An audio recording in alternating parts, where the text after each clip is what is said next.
Welcome back to the Even If podcast. I'm Sarah. And I'm Kenzie. And today's episode is Even If You Suck at Waiting, He is Still Good. Let's get into it. Okay. Kenzie, you went on a date. It's your turn. Oh my gosh, I knew this was coming. Yes. I went on a date like 3 hours ago. Literally. So fresh. So fresh, y'all. It was, okay. This episode is on how to wait well. So it's kind of funny that I have waited a long time to go on a first date. Why am I nervous to talk about this? Because I haven't done it forever. Yeah, I went on a first date today. It was wonderful. Actually, a really, really good first date. Which has been a long time since you have. It's been a long time. Yeah, I haven't been on a first date. I just haven't been ready to date. And then I felt like, okay, I'm ready to date, but honestly, I love my life. So I think it was very natural. Came up, it was a setup. So just was nice that other people could vouch for him and for his character. So I said it was an easy yes. And yeah, we went on a first date today. And I haven't been on a first date since my last serious relationship. So it's been like over 8 months since I did this thing called dating, you guys. Which is crazy. Okay. And then obviously we had talked before that you were going to share a little bit about this with keeping our lives private, but also wanting to be vulnerable and sharing where we're at, because this is about where we're at and our singleness and waiting. Totally. And this whole episode today is about how to wait well. And even if you suck at waiting, that God is still good. Yes. So in the midst of that, without sharing too much, whatever you want to share, what were things that stood out to you on this date? It was your first date back in a long time. What did you notice? You and I obviously caught up off screen, off mic, but what would you like to share that were things that you took away from that first date? So good. Well, yeah, it's like I wear my heart on my sleeve. So I'm like, what do I want to share? But I want to share everything, but that's not probably the smartest thing. But I will say I definitely was ready to go on this date and I was excited. I was very nervous because I was like, I have not done this in 8 months. And while I can talk to a wall, I feel like it's a totally different thing when you go and you're like totally putting yourself out there. It's like all of a sudden now I'm having to take my own advice and like do it scared. And it's not about the outcome. It's not about the results. It's all about the process and the journey. And then all of a sudden I'm like, well, crap, like I have to go on this date. And what if it's not good? Or what if he's not interested? Or what if I'm not interested? And then honestly, I was journaling. I actually forgot to tell you this off screen, but I was journaling this morning and it just comes back to our podcast and our name of like, even if XYZ happens, like I'm going to be proud of myself for saying yes and going. And that's a win for me today. So things I noticed were, I mean, there was not a red flag in sight, which was wonderful. Just really easy. And I was we love easy. It was so easy. Yeah. And I just have a ton of peace no matter what. And I think that is so new for me, where I used to be like really anxious going into a date or even anxious coming out of a date, or kind of like almost on this, you go on a first date and you're like, that was the best first date I've ever had. Yeah. And you're running out of there. Like I remember I went on a first date once and I was like, I just met my husband. Yeah. I'm like, could not be further from the truth. This date, I was like, well, one, he was very gentlemanlike, and at the end was like, I would love to do this again. And I was like, absolutely, I would love to do that too. So number one, I'm already like, okay, I'll see him again. Two, I actually believe him. Yeah. And so there's so many things that I've learned from my past dating experience that I feel like I could sniff out a lot of crap pretty quickly. And just, I don't know, he was very different. So, that's pretty much like without sharing too many details. It was just really refreshing and really good. And I walked away. I think the biggest thing I noticed was like, I just have a lot of peace and it was really great and easy conversation, great human being, really salt of the earth guy. So I feel very, very grateful and holding it very loosely. Like I'm like, if it works out, amazing. If it doesn't, amazing. Because I know God has a glorious plan. Yeah. And I feel that in my dating life now. I feel very surrendered. I think that's so cool. I just think this is so cool to start with talking about this, because as we're planning and preparing today's podcast, it's like we're talking about what does it look like to wait well. And you have waited, and this is something that you want, that you dream about, that you pray about.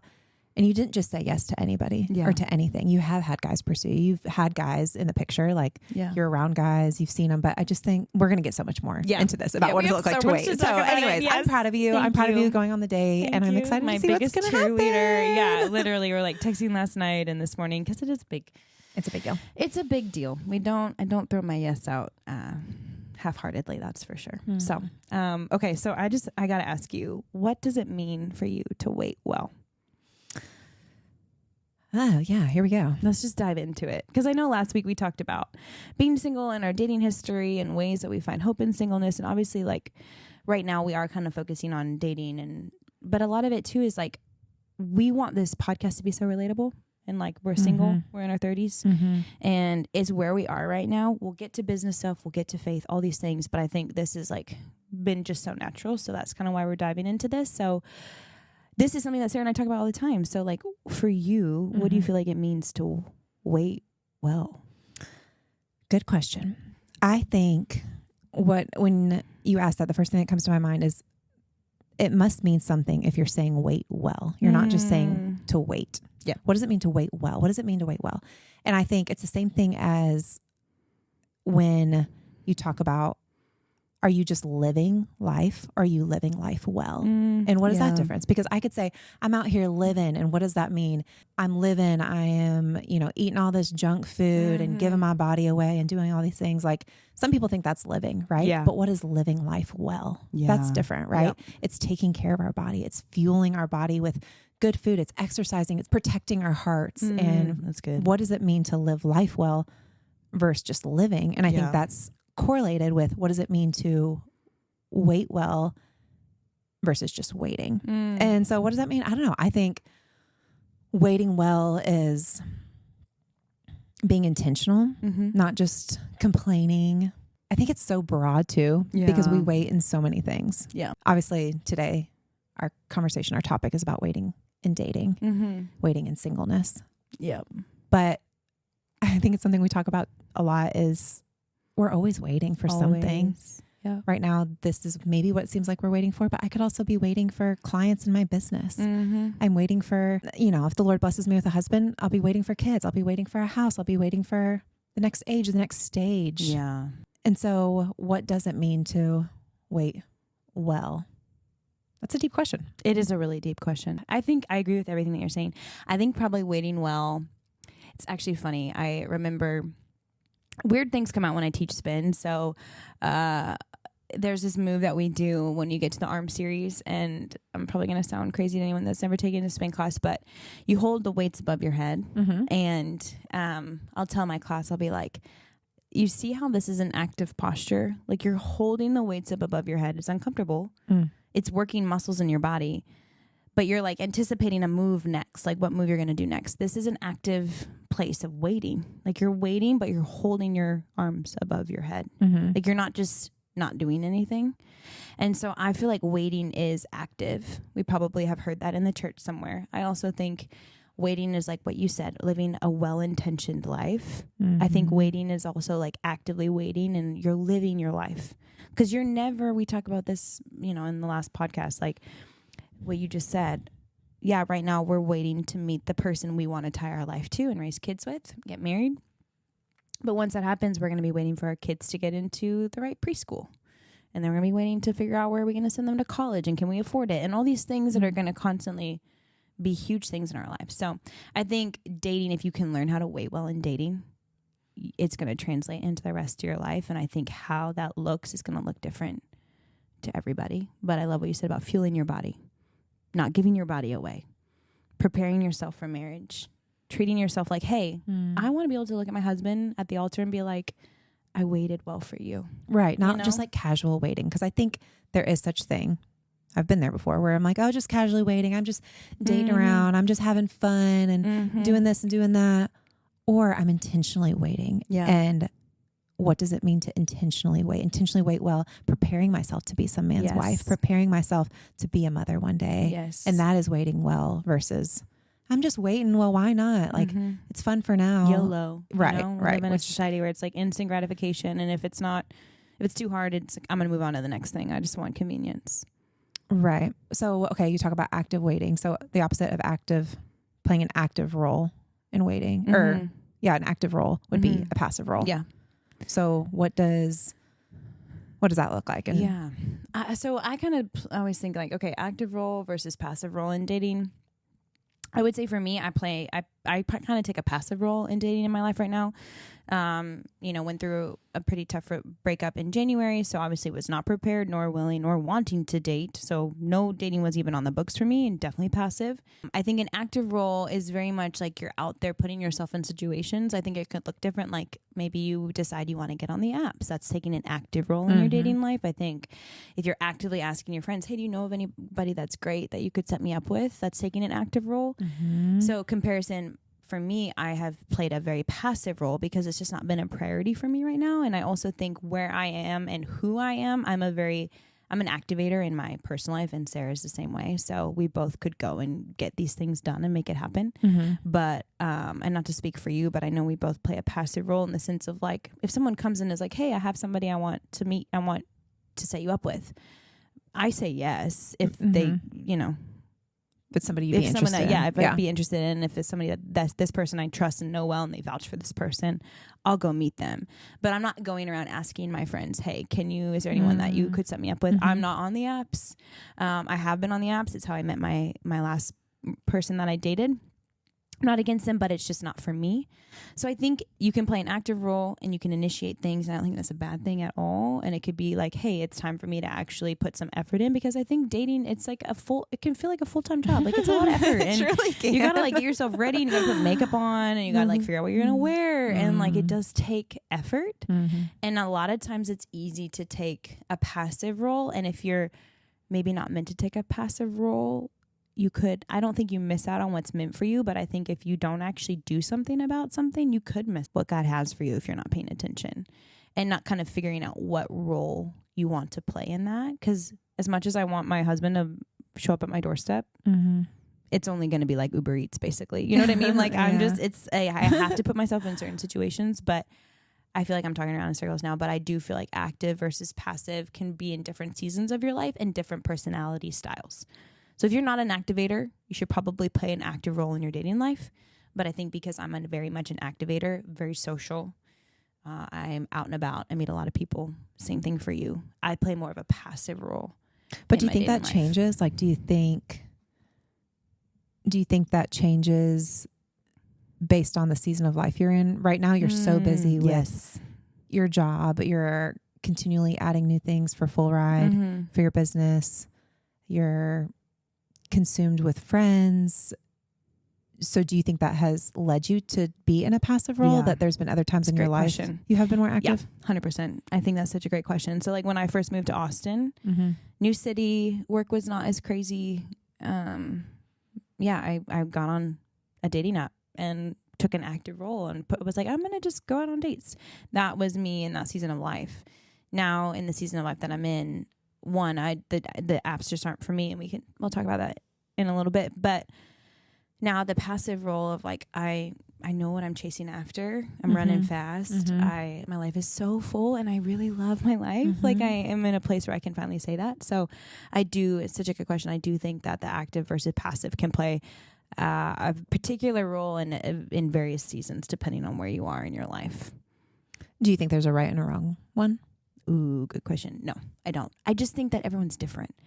You know what I mean? Like, I think, like, I have some friends that are so introverted and they work from home and then they don't really go out and do a lot because, they're a homebody and I'm a homebody. So no shade. Like, I think it's the greatest thing to be on your pajamas and your couch sometimes and watch TV by 8 p.m. By 8 p.m., baby. But I think like I have a couple friends that I encourage, hey, I think you should stay on the apps just a little longer and put yourself out there. I think that's what you need. And I think it's good for you. And I think you're learning a lot about what you like and what you don't like. And I think it's providing fruit, even if it's not working out. If you don't like who you are on the apps, that's a whole different story. If you don't like how you're being treated, or if you feel discouraged, that's a whole different conversation. But I do think, based on personality types, I think there's a right and a wrong.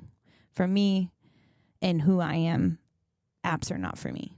And I finally kind of figured that out. But I don't think there's a right or wrong based on active or passive. I think it's just personality type, and within that personality type. Like if someone's at home working all the time and then isn't involved in extracurriculars and doesn't go out and doesn't do anything and isn't super social, that doesn't mean you're a bad person and you're undeserving of love or not going to find it. I just think you need to maybe take a more active role and get yourself out there or put yourself in situations, which I think, Sarah, you're really great at because you're so adventurous and you're out and about constantly. Like, you're out in situations where you could meet somebody. So I think if somebody is a little bit more hesitant to do that naturally, you do that naturally. If they don't do that naturally, they need to take a more active role. Does that make sense? I feel like I kind of talked in circles. No, it does make sense. I think I'm curious too if it's also, I think it can also be such a heart posture thing. Totally. Because as I hear you explaining the difference of active and passive role, I have definitely played both. Yeah. For better and worse for both. Like, I have actively pursued being like, I'm on a dating app because I know I want to meet somebody. I'm actively pursuing this, or I have been actively pursuing it in the sense of, because I want attention, because I want fun. So I'm actively pursuing something. Or I could be passive by just having a pity party, not doing anything, or passive in the sense of passively waiting because it's just in the background because I'm so focused on other things. Yeah. Where do you feel like you are now? Are you in an active or passive role? I would say passive. No? Yeah. Passive. I think the times I have been actively waiting is, there was one time I moved to Colorado and it was the first time I ever did dating apps, and I moved there and was living alone in this house, and I was like, how am I going to meet people? I know nobody here. And I thought, I'm going to get on a dating app and see how that goes. And so I did. I was going on dates and meeting people, learning the city. And then during COVID, I also got on dating apps because I feel like it was just a weird time. Didn't everybody get on dating apps? If you weren't in a relationship, you're either breaking up or trying dating apps. Or trying to date in COVID. COVID was very revealing in a lot of ways. Interesting. I don't know. So I think I can see that. I guess those were times I was active. But yeah, I'd say right now it's passive in the sense that I am coaching full time and busy investing in young women and my friendships and things that if I'm so open to setups, I'm so open to a guy reaching out and pursuing me. And I think something the Lord has just been telling me recently is to not strive. I don't have to strive. So good. And so what does it look like to not strive? And this season for me, my heart posture, because I have actively tried, it's like this active, like I'm going for it. I'm trying to control. I'm trying to get the right guy, do the right things. I think the Lord has just been saying, you don't need to strive. And for me, that means be passive. And not passive as in like, I'm not going to do anything. I'm just going to expect him to show up like you said, but passive in the sense of, okay, I'm not actively, opposite of passive, I'm not actively looking. So I guess it's passive and I'm focusing on other things. I'm writing a children's book right now. You and I are busy with this podcast. I have my coaching business. I work in fitness. I have a lot of things going on. Yeah, you really do. It's just, it's there right now. Yeah. Okay. So I do want to touch on dating apps because I think I get this question a lot from young girls, and I'm sure you do too as a coach and just as a human, but how do you discern as a woman, single woman who desires marriage? How do you discern whether the apps are for you or not for you? Because obviously it's uncomfortable, no matter how confident you are, to put yourself on an app. How do you know whether it's the right thing or not the right thing for you? I think it's a heart posture. It's where are you? Because I think it's a great tool. I think it can be a great tool. It's just like, I've met guys on Instagram. How is that any different than a dating app? Like I have a profile on Instagram. I have a profile on a dating app. I guess maybe a dating app could potentially tell you I'm single, where Instagram, you're not really sure. But I think it's just a tool. So I think in that sense, it's a great tool to use if you're interested, if it's something you want to do. Totally fine. I think a lot of it does have to do with personality. Is it something that, are you okay messaging for a while? As a woman, I'm not going to be the one to say, hey, do you want to do something? Like I want to be pursued initially and I want him to ask me out. So I think at times it's been hard on dating apps when I get on there and I've seen that guys just want to message. I'm like, not into this at all. Like I want a man who's going to step up and ask me on a date. And then after a date, ask me on a second date. Like I want to know your intentions. I want it to be clear. And if you're not doing that, then I think that makes dating apps hard. But you ask, what was the initial question? Like, discerning if dating apps are right. I think I've also been on it at times, like I said earlier, when I want somebody to talk to or affirmation or attention, and those were all the wrong reasons. And then you're just discouraged because obviously we know like that's just going to lead to it's just going to lead down the wrong path. Yeah. Are you like a full-time no, never dating apps again, girl? Yeah. Are you really? You'll never do it again? No. I take that back. I have such a love-hate relationship with them. Okay, so here's the thing. Here's what I think about dating apps. I think they are a way to meet somebody. Mm-hmm. Obviously, they're not the way to meet somebody. I think because of my personality, my history with, not with dating apps, but just my history and who I am an activator, achiever. If I want to go get something, I'll go get it. And I really, again, kind of what the Lord has been telling you, you don't need to strive for this. The Lord has just been like, let me handle this. And the thing that I've learned the most since being back in Nashville the last 8 months is that the Lord is my defender, my provider, and he is the one that knows things that I can't see. And I know these things, but I've actually got to experience them. So for me, my relationship with the Lord in the sense of like, I mean, I'm reading this book called Enjoying God right now, my Bible study. Oh. And it's been so incredible because it's so much about like how the Lord looks at us and how he can't wait for us to wake up in the morning. He can't wait to talk to us. And it's like so cool to be like, why do you love me so much? But it's this like, hey, we're doing this thing together. And so I just don't have peace about the dating apps. It's not like it's uncomfortable. Like that's a for sure. It's just uncomfortable. Dating's just uncomfortable in general. Like it's scary, right? You're putting yourself out there. But because of who I am as a person, I just really believe earnestly deep down that that's just not how I'm going to meet my husband. Could I be proven wrong? 100%, you know, 100%. Who knows? But right. I just feel so on fire for my life. And so I'm not actively, I'm in the same thing. I'm in a passive role of dating where I'm just like, yeah, I'll say yes if something happens and I want to do it. And it feels like I have a peace about it. Cause I think I know you can have peace and still be uncomfortable. You know, you can have peace and it can still be hard. So if I have peace and I'm going to say yes to that, great. But I'm not actively seeking that out. If I were to play an active role of like, okay, work has settled down, you know, maybe if I get to be, you know, my late 30s and homegirl has still not met her man, maybe I should play an active role in that. But as of right now, I feel very confident. No apps. And I don't know why I just have this hunch that's just not going to be how my story is. And that is not a bad thing because I know incredible people that I've met on the apps, like truly. And their marriages are wonderful. Yeah. So I just think given where I'm at in my life, it's kind of what you said, the heart posture. Yeah. My heart posture is just focused on other things. Yeah. Yeah. So I think too, right now in this passive stage, which I think this is something that you and I are both in together in the passive stage, how do we say it? Passively waiting, passive stage. Yeah. Passive role. A passive role in dating. We're both playing a passive role in dating.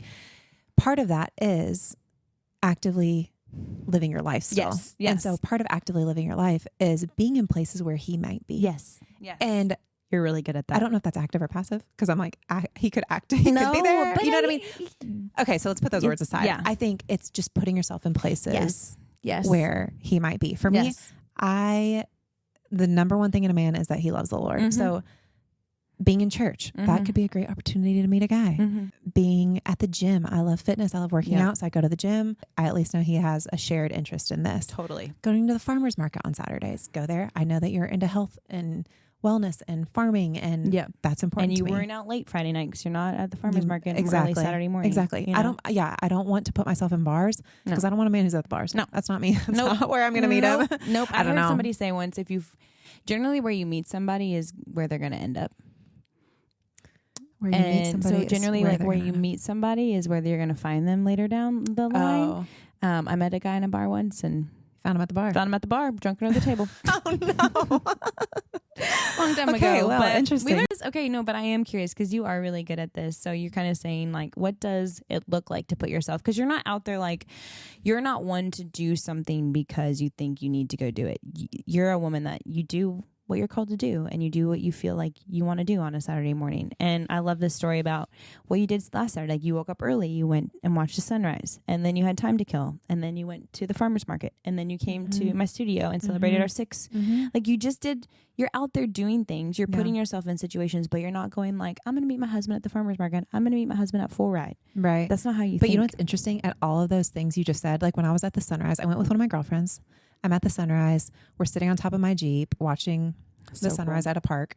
and a guy stops and was like, you girls just look so beautiful with the sun rising. Can I take your picture? So cool. I was like, sure. So gave him my phone. He took a picture, handed it back and said, have a great day.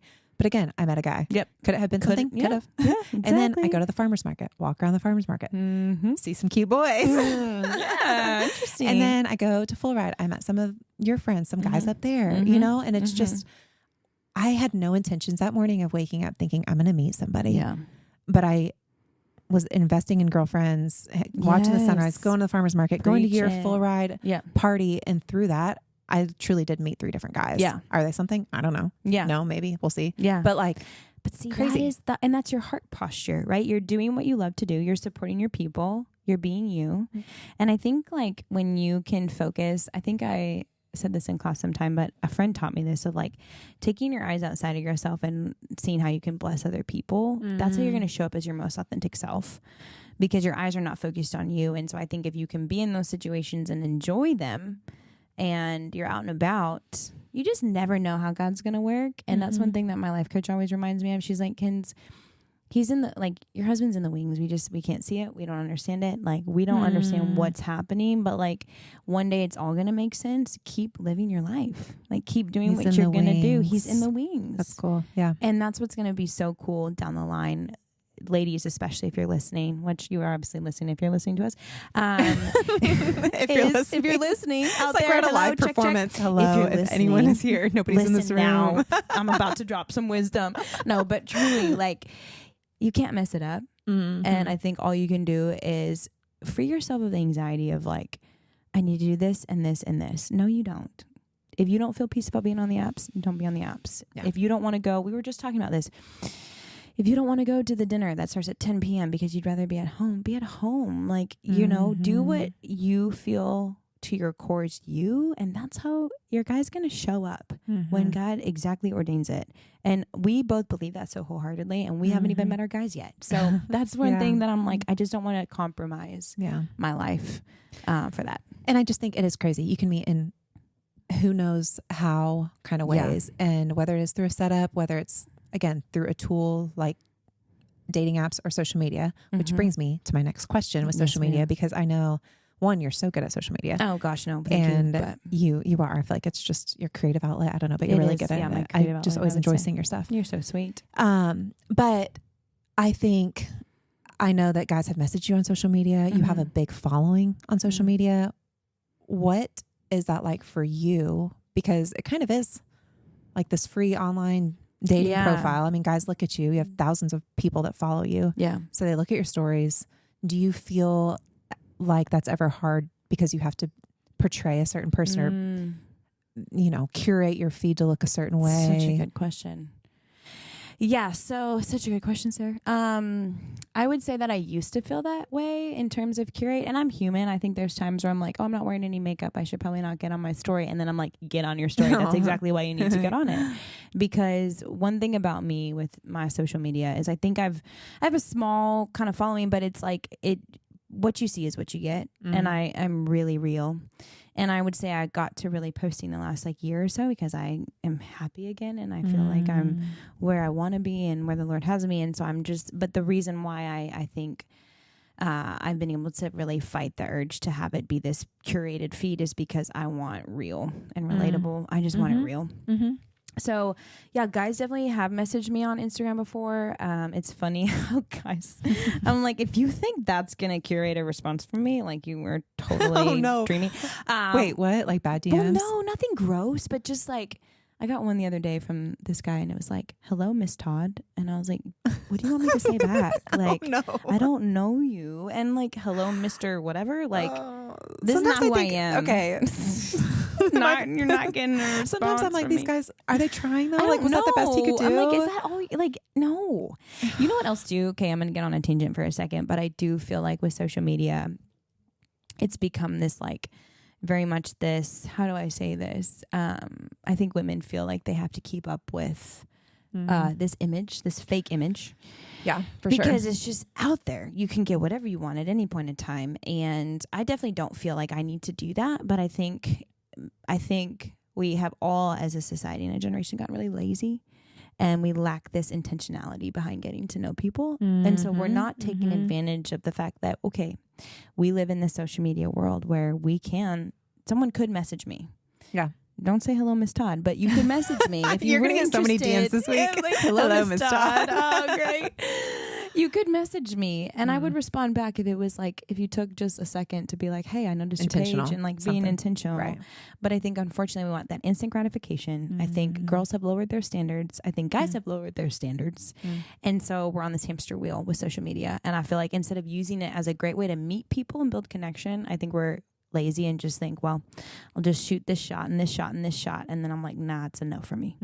So I think as much as I love social media in the way that it's able to connect, it also can have huge downsides of just like I don't know, it's definitely not an abundant mindset, but of just like, there's so much out there. And I worry for the generation and of children we're going to raise one day of just like what social media is going to look like, because you don't know what's real and what's not. Oh, I see that all the time with my clients right now already. Yeah. And you're just the comparison game. So I will say, because it is like people meet on Instagram all the time, all the time. For sure. I've even met somebody on Instagram. I went on years ago, went on a few dates with a guy from Instagram, great guy, but it's just not, it's a great tool. I think that we're not taking advantage of because we're not being intentional with. But all that to say, I don't curate my feed. I have felt the pressure too because I am single. And I think there's also this, like, this is my own work with my life coach and my friends in the Holy Spirit, but like my age has been my biggest thing. Okay, 34. Okay, well, because I'm single, I should probably make sure I'm showing everyone how great my life is because I'm single, but I'm doing all these other things. I'm successful here. I started this podcast. I did this. And while that's not my intention, I think that there's times in my life where I'm like, well, I'm not married, but I'm doing all these really cool things. And I wonder what life would look like if we didn't have social media. Oh my gosh. I wish we didn't. I wish we didn't. Yeah. I mean, we could do a whole podcast on that because it's a tool that obviously we're marketing our podcast on here. Yeah. I market my life coaching business on there. You market Full Ride on there. It is a great free marketing tool. Yep. Wow. We're going off on a tangent. No, but it is. But to even bring about like how to wait well, I think that's part of it. It's like censor what you're watching and what you're paying attention to because it will fill your brain with things that you don't need to be filling it with. So good. Because if you want to live a well-intentioned life by living and waiting well, you have to be very careful about your inputs and what you're watching and who you're following. I started just kind of going through my followers and unfollowing people, not because I have any grudges, just like, hey, I don't know you anymore, or we're not friends anymore, or this isn't good for me to see. So I'm serving me right now. It's not serving me right now in this season. And so I just think like with social media, it can be a great way to meet people, romantic or even just friends. And I think as long as you treat it with respect and the respect that I think social media does need, and like the discernment that it absolutely does need, it can be such a tool. But I definitely feel like it's a great way for people to meet. And so that's part of why I also honestly still have it as being somebody that's single, because I obviously need it from my business, but I'm not the girl that's out at the bars or doing any of that kind of stuff. So it's a nice way to like just organically meet people, Yeah. So, okay, I have a question for you. Yes. What are 3 tangible ways that you are waiting well right now? I had a conversation recently with a girlfriend who encouraged me in this, and I'm going to share it because I thought it was such a great perspective as I was talking to her about wanting kids and so excited for the day, if Lord willing, if I'm able to have kids. You will. And I was saying, I just can't wait. I'm so excited. And she gave me this beautiful perspective of, Sarah, you are investing in so many people right now through your life coaching business, through fitness coaching, strength and conditioning training I'm doing, that I have the opportunity right now on a day-to-day reaching hundreds of girls. Yep. Because I have the time. That's what my schedule is allowing. And if I was married and had kids, I would be pouring into them full time. And so I would have 2 kids, 4 kids, however many, and be investing into them fully. And so I think a way that she encouraged me that I have been able to receive and am grateful for her encouragement and reminding me and helping me see this is, an area I'm waiting well in is investing in other girls and using my time to pour into hundreds of girls through a school and fitness, through my life coaching one-on-one, through groups, through friendships, because I have the time being single. So I would say that's one. I think another thing, waiting well. The second thing would just be spending time with family, because I have 3 brothers. They're amazing, and they all married amazing women who I just get to learn from. And so good. I have 7 nieces and nephews and 2 on the way, which is so much fun. So fun. Oh, it's so fun. And so I get to just watch them and learn from them. And I'm so grateful how open they have been with me about things that I've seen how hard it is. I know that marriages work. I know that it's the greatest joy of your life and that it's beautiful. And so I think it's fun, as we've talked earlier about waiting well. What does it look like preparing myself to be a wife? I get to watch them and ask my sister-in-laws questions about, how do you serve him well? What does that look like to serve your husband well? And watching my brothers sacrifice things for their wives and seeing, what does that look like in those relationships? So that's so good. I would say that. So 1, investing in young women. 2, spending time with family and learning from them. And then 3, just most importantly, growing closer to the Lord. And I think that has helped my heart the most out of anything in my waiting well stages, which comes and goes. It's easier than others times to wait well. But I think when I am intentionally in the Word, reading my Bible, praying, spending time with the Lord in His presence, learning more about Him, He gives me that peace. He gives me that confidence. He gives me the freedom to say, I don't know what's going to happen. Even if I don't get married, it's okay. Even if I have to wait forever, it's okay. Even if I suck at waiting, it's okay.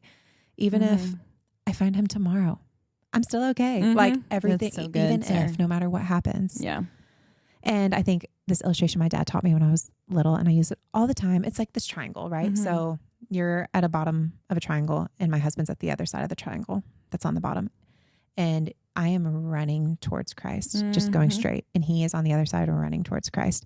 And so I am just going for it. And I have felt in this season, that is where I'm at. I am running, and I look over and I see some guys that feel like, oh, that might be it, but he's so far away. We're not exactly lined up yet. And so I'm just going to keep running. And I just trust that at the right time, I'll look over and that man will be at the top.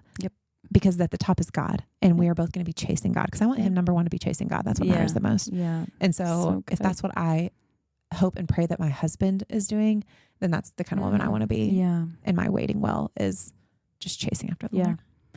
And honestly, as someone that has observed you for years, I would not be surprised if you met your husband like now, because you're just you're on fire for Jesus, and it's like in everything that you do. It always has been, but this time it's just different.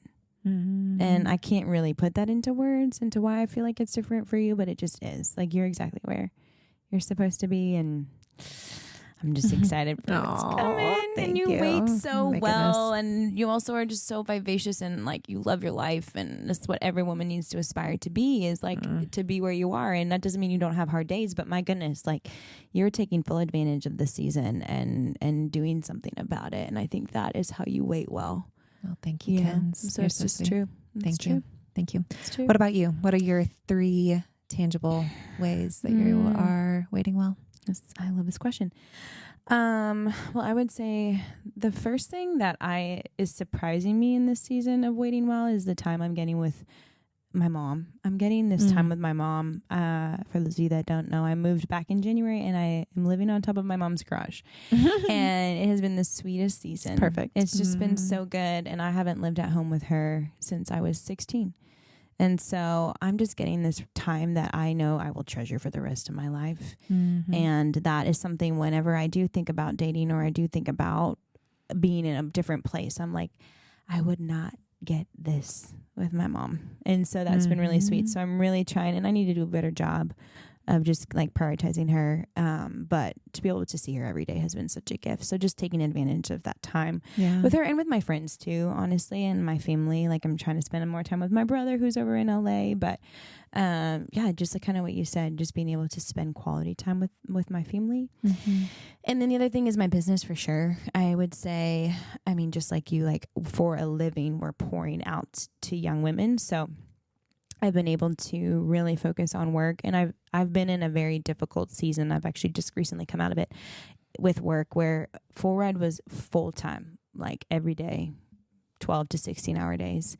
And so kind of coming out of that now, I'm just so grateful to have been able to just focus on work and really love it and really just know that, okay, this is what God is calling me to do and I see why. So I'm waiting well by pouring everything I have into my work. Which I love that too, because it is more than that. Like you've talked a little bit about how you speak in classes, and you do. And I think you speaking in classes, sometimes it feels like I'm in church. I mean, I just think you do such a great job at Thank you. talking about the Lord, but you also outside of work with that, doing like community events, doing events at the park. Yeah.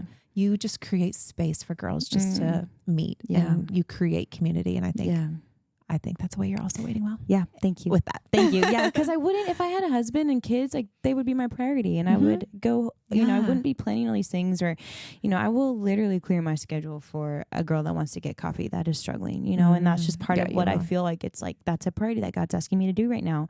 And I have a heart for that. So, I feel like I'm able to do a lot of that right now and, really, really grateful. And I really feel like the Lord is really using both of us and we're just saying yes. And I think the third thing, I mean, mine answers are basically the same as yours, but I have just fallen so deeply in love with Jesus. But I think what's changed for me this last year in comparison to my other years as a believer has been my ability to just understand like how to be with him.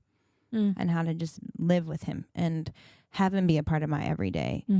And he's always been the thing I go to when I'm struggling, but he's not always been the thing that I celebrate with, like the person I celebrate with. And so this has been a really sweet season of coming out of a hard season and now being able to be like, you're in the valleys and you're also in the mountaintops with me. Yes. And really being able to know what that looks like and feels like having the Lord just like right next to me. And I am going to be, and I know you will be too, a better wife and mother because of it. And that's how I feel like every woman needs to approach waiting well. It's like it's preparing you for marriage and motherhood, and more than that, it's like changing who you are and who you will choose to tie your life to. And there's such gifts, and you'll see it. If you don't see it now, you'll see it at some point. Yeah. Yeah.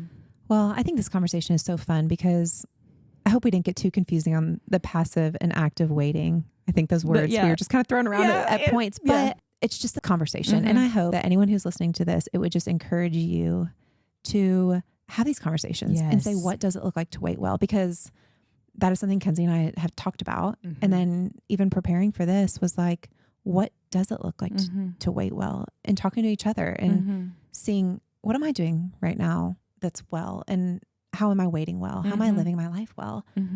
And even encouraging each other of what other things could I be doing? Or having these conversations even inspires me when you say, oh, I could be doing a little bit more of this, or thinking in this free time that I have while I'm single before my husband and kids are my priority, how can I wait well? And so we just encourage y'all as you listen to this podcast to say, what are ways you can wait well? And I know today, obviously we talked so much about waiting well in singleness and dating, but there's so much more in life that we wait for. Absolutely. And so I hope that you can hear us and where we are with dating and take it to other parts of your life, no matter where you're at, whether it's waiting for the next kid, waiting for the next house, the next promotion, the next whatever it may be. Yeah. And trust that exactly what Sarah said. It's shaping you. Like God never wastes anything. He never takes away to give you less. And whatever reason it is that you haven't gotten the thing that you wanted, just because it's not here yet doesn't mean it's not coming. But I think how you approach that season is going to be instrumental in how you live out the rest of your life. Yeah. You know, which is just, it's funny because I know we started this episode with, even if you suck at waiting. Yeah. It's kind of as a joke. Yeah. But it's because it's true. Sometimes we suck at waiting, and other times humans. It's easier. We're impatient. I'm over here being like, sometimes I'm like, Lord, where is he? I'm 34, bro. Come on, bring him. And so what does that look like to wait well when you suck at waiting? Yeah. And just, I love that. So this is fun. I could talk about this all day with you on this couch. It's so fun. But so we know it can be hard to wait well, and it's always a work in progress on this side of heaven. But remember, even if you suck at waiting, he is still good. See y'all next time. See y'all next time. Yippee-yay.